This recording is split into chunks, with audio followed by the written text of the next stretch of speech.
Brendan, you said you'll never forget the time your father brought home a recording device. Yeah, I was very young. I suppose I was about 14, 15, and he had Webster, I think the name was, a Webster wire recorder, and it was about the size of that radio that we were using in the kitchen there, in size, and you put in this kind of a spool, and it was a wire, a tape, and how it could record, we were all fascinated, but it was the first of them. I mean, all my pals at the time used to love to come in and fiddle around with it because they'd never seen anything like it before. Where my father got it, I don't know, but nobody in school or anyone ever spoke about having one. So we used to have great fun, and we sometimes then, if my Auntie Lily and Uncle Charlie might come on a visit, we'd try and put it on without them knowing and be recording them. And we had great fun out of it. But it was given to breaking down the wire to get entangled and that, you know.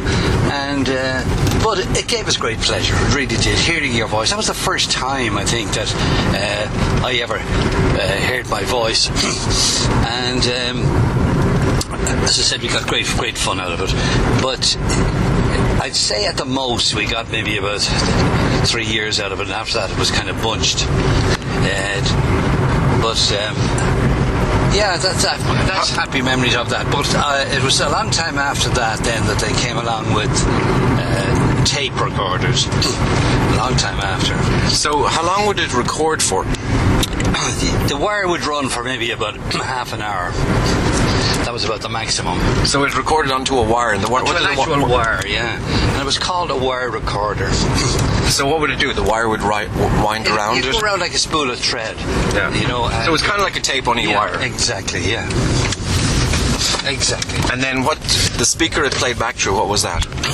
I can't remember it too well, but my recollection was that it was like the radio in the kitchen, that it had a little speaker in the unit itself, and you just turn a switch to play and it'll play back.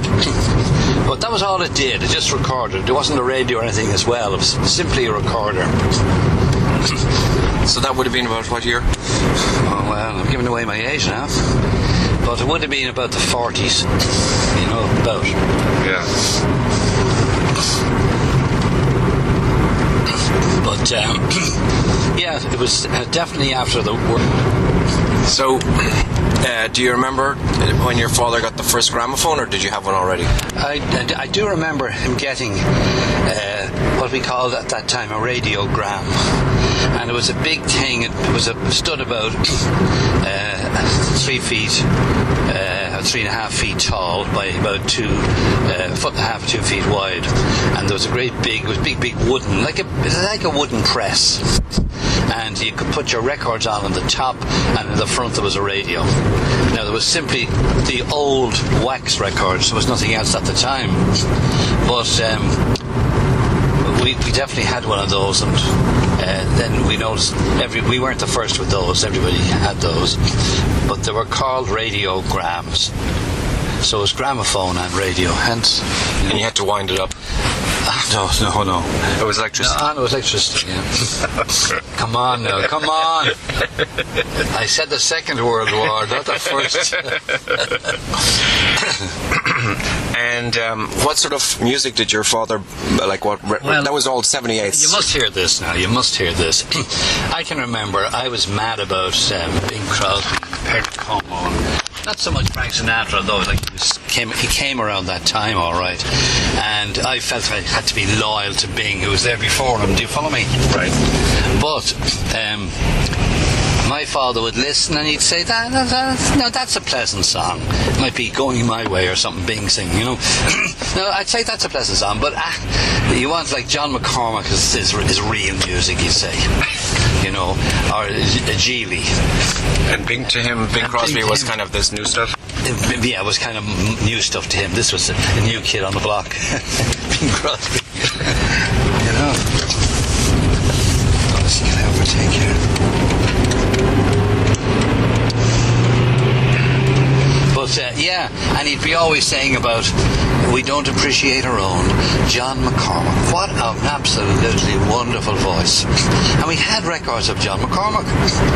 And my father would play them on this radiogram. And how many records did he have? I'm trying to think who knows. Oh, yes. How many? Oh, he had very few records. He wouldn't have had a dozen, you know. Were they expensive then? Well, I can remember a wax record cost about £0.50, which in today's money would be about 15 cents.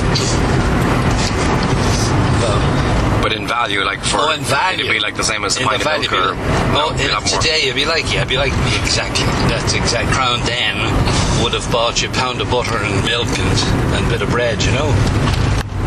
Right. So I don't know how we could say maybe it might be like paying about maybe €8 now for a record, you know. About. Hold on 1 second. Testing 1, 2. And when did you start buying records, and how old were you? When I started working, I was 18. And I think the first record I ever bought was Cliff Richard singing Living Doll. And I think that's the first one I ever bought. But they break, the wax records, they break very easily. You couldn't let them fall, for example. And I'm sure that would often happen where they'd slip out of your hands, right? Yeah, they'd have fallen on a hard floor and it was gone. But they were heavy, quite heavy. Would you generally take them home and you'd never take them out with you, or would you bring wax records over to someone else's house? Well, you could do that, yeah, but... do you remember? I don't remember Mike bringing any, you know, I don't. But I tell you what I do remember. I remember one time when I was a schoolboy of about 18, 19 years of age, being up in George O'Reilly's house, and he had got records from America, and there were, you know, artists that we'd heard about, but we hadn't got them, like Archie Shaw, you know, and guys like that, Glenn Miller and so on, you know. And what did you think of that? Oh, I thought that music was great. I thought Glenn Miller was wonderful, yeah, really did. And those were wax records? They were wax records, yeah. But even the first one, and the first one that I bought, which was Cliff Richard singing Living Doll, as I said, I had that up to the time I moved in 2004. I had that record. But in the moving, I don't know where it's gone. Now, I might come across it. I didn't give it to you, did I? I don't think I got any. I mean, I have some wax records, but I got them all in the States. You know what it could be now? It could be that it's packed away tidy somewhere. Right. But I don't remember. I don't think I would have thrown them away. I had about, in wax records, like in my adult life, I had about at least a half a dozen wax records from all those years before. And how often would you buy a wax record? And one of them, in those days I wouldn't buy a wax record, maybe 3 in a year, you know. I mean, money wasn't very plentiful, and even spending £50 on a wax record was quite a deal. But one of them that I had that I thought was great was Andy Williams, and it was a song that I used to play sometimes years and years after, and ask people, would you know who that was? No one would know who it was because they didn't associate him with singing that type of song. It was more big band. Yeah, it was a kind of a what do you call him? Guy Mitchell type of song, you know. But it was actually Andy Williams. So would you play each one of these wax records many, many times? Oh yeah. I would indeed. And they'd gather dust and you'd have to keep them clean and so forth. Do you remember when vinyl first came out, singles? Yes, I can't remember though the year. I can't remember what year. But you remember, like... I remember thinking they were wonderful, you know, that they were light and almost indestructible. And obviously you had to buy a new record player then. Oh yeah. Because that was a whole new thing.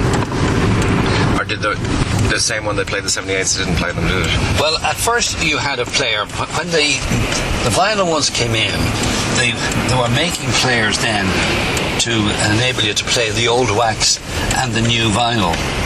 But after a while they stopped. The speed, as you know, was 78 for the wax. Did you know that? Yeah.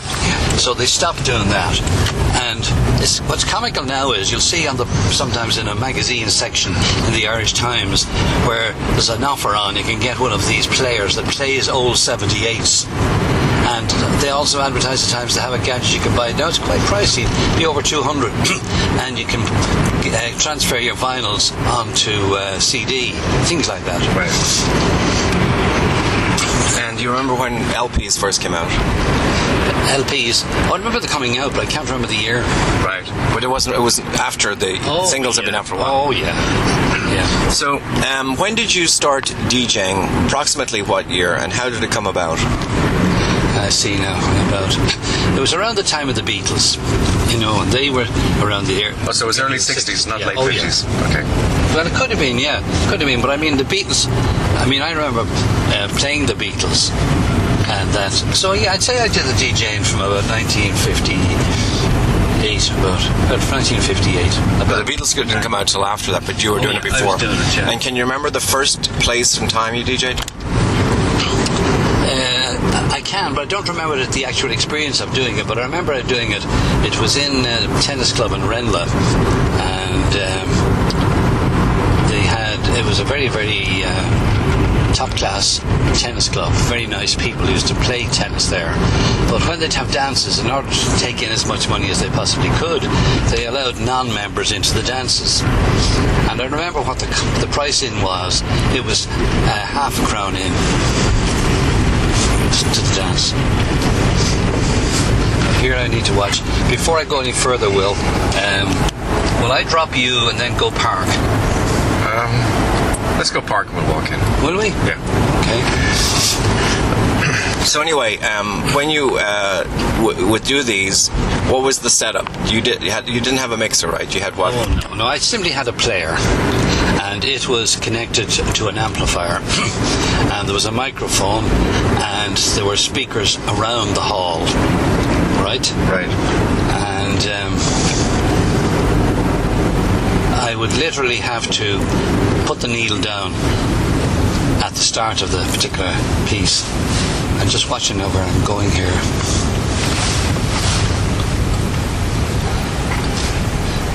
When I was coming to get you,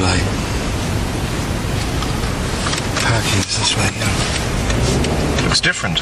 It's changed, yeah. Just since I was here. Yeah. This is it, right? Yeah, that's the airport. Yeah, but that's only the back of the airport. Oh. No, parking straight ahead. So anyway, you would put the needle down on the record. You'd have to eyeball it. Yeah, exactly. And if there were single scores, it was easy. But mostly there were LPs. And space, isn't it? And so I got kind of good at it. What I used to do was, in case I'd put on and pick up the end of a song rather than the start of a song, I'd turn the volume down. That's how, primitive it was. I'd turn the volume down, and I'd put my ear then close to it. And because you didn't have headphones. No. No such things. No. And I'd put my ear to it, and I'd hear it kind of starting, and I'd then turn up the volume quickly, Right? And you had a mic? I had a microphone, yeah.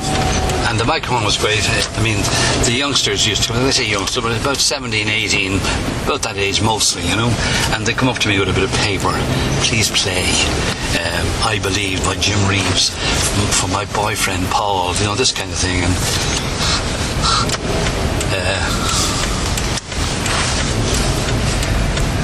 And I'd do it and I'd announce it, and they thought it was great. And did you use the microphone to kind of get from song to song, like by? Yeah, no, I've got to go down here. So, how would you do that? What would you would sort of like? I'd have the microphone in my hand, you see, and it would come near the end of the thing. I'd say something like about, well, that was Jim Reeves' latest recording, and